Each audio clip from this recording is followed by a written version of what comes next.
Superman is making a comeback, a genuine comeback, because he died in the last film. So he has to return onto the scene somehow. And with the first Comic-Con panel and the preview trailer that everybody's like excited about, we still don't know a lot about how that's all going to work. But there are some strong hints that I don't think a lot of people have picked up on that to me are really, really cool.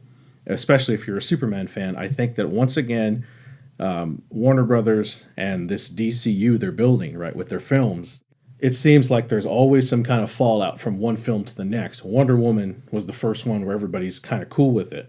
But even with the film like Suicide Squad, it's like the fabric that I love about this universe is the fabric is still tied to Superman.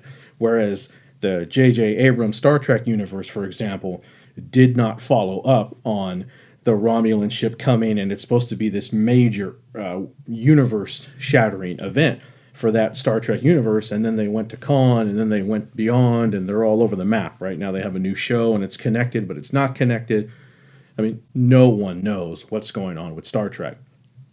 In the DC universe, at least you know Superman's there, he's died. They set this thing up pretty good. And Superman is still the major fabric. Like, Superman is the fabric that is why the Suicide Squad was put together. It's why they have them and Amanda Waller's motivations, right? Superman was why Batman made his comeback and all this stuff, right? The fact that we even know about metahumans now is because Superman made this big splash on the scene. So it's like Superman's the key to everything. Even in the trailer that came out at Comic-Con, and even with the Lego poster of all things, right? It's like you look at it, and even though Superman's off in the corner, it looks like Batman's large. Superman's got the red eyes and the angry face, and then those they look like little flying gnats, but those are the parademons. They're comic book characters that work with one of the villains that's really being hinted at with the whole Justice League, right? They have like the kind of streak of green. There's a streak of green in the water under Aquaman. I think that they have not forgotten that, like how the kryptonite and the world engine and all that stuff played a part in the previous films. That's where the kryptonite was because of the spaceship that came down in Man of Steel. Maybe Aquaman, they have some kind of alien technology, or the kryptonite has caused mutations, and there's all kinds of stuff they can do to play with it, right? The parademons, is that like the Kryptonian technology green? Did they wipe out the Green Lanterns, right? Or so they think that there's no more Green Lanterns, right? Or did they kill the last Green Lantern that was in charge of the sector? So Hal Jordan's going to be the first Green Lantern. You know, he's becoming the Green Lantern, and Hal Jordan will become Green Lantern in the Justice League sequels, or maybe in this film he gets chosen by the Ring, right? Like, all that's there, and it could tie into everything. But ultimately, even with, you know, the great actor they got to play Stefan was Ciaran Hinds, right? That great voice he's got, you know, no lanterns, no Kryptonians. Or he says Kryptonian, but I think they cut it off at the S, right?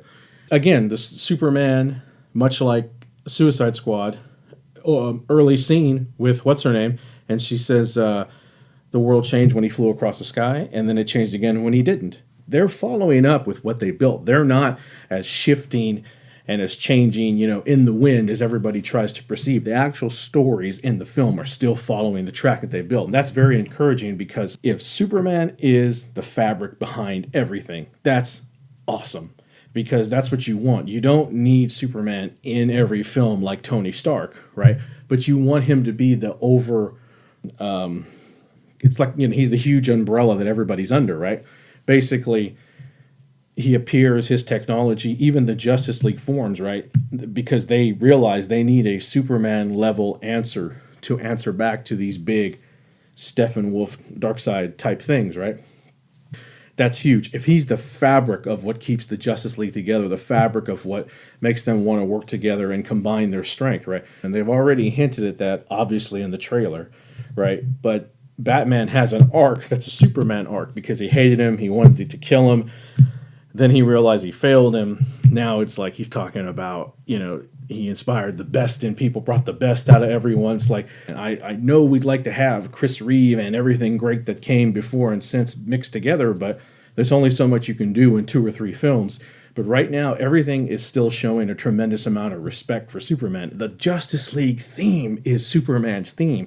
If his theme music and the theme of his character is going to be the again, the core theme and the fabric of the Justice League as a film with the music and all the production, right, and what they talk about, but then also within the story and the characters. What more can you ask for? At this point, when there's only been, 3 films that had are going to have Superman be a part of it. Scrapsta and his brother talked about that looks like there's flesh tones when Batfleck is looking at that image of the red cape, so maybe that's Supergirl they were thinking, and Scrapster was saying, like, maybe they're a little worried that Superman won't even be in it at all, right? It's like, so long as the fabric is there of that it's a Superman world, and it's sort of reversing what they used to do with the villains, and they would talk about the Magnificent Seven. They're always talking about Calavera, and he's coming, and Calavera's done this to us, right?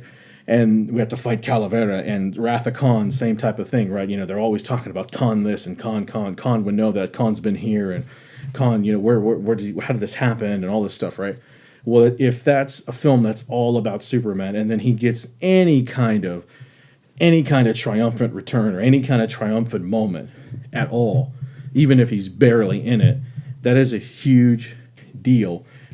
Most Superman fans, they'd probably like to have Superman front and center as much as Tony Stark is for the Avengers. It's a deeper meaning, and it makes him a greater, grander character. If he's more the fabric and the theme, then he doesn't have to be in every scene punching everything in the face. And then again, the thing that stuck out to me the most wasn't is that him at the end of the trailer and stuff. It's more like the music. That's the actual Justice League theme is a souped up, even more super heroic version of the Superman theme. And a guy like Danny Elfman is going to be able to play with that and see what he does with it. That to me is exciting. It's incredible. And I think the future is bright as Superman's comeback, Superman's return looms.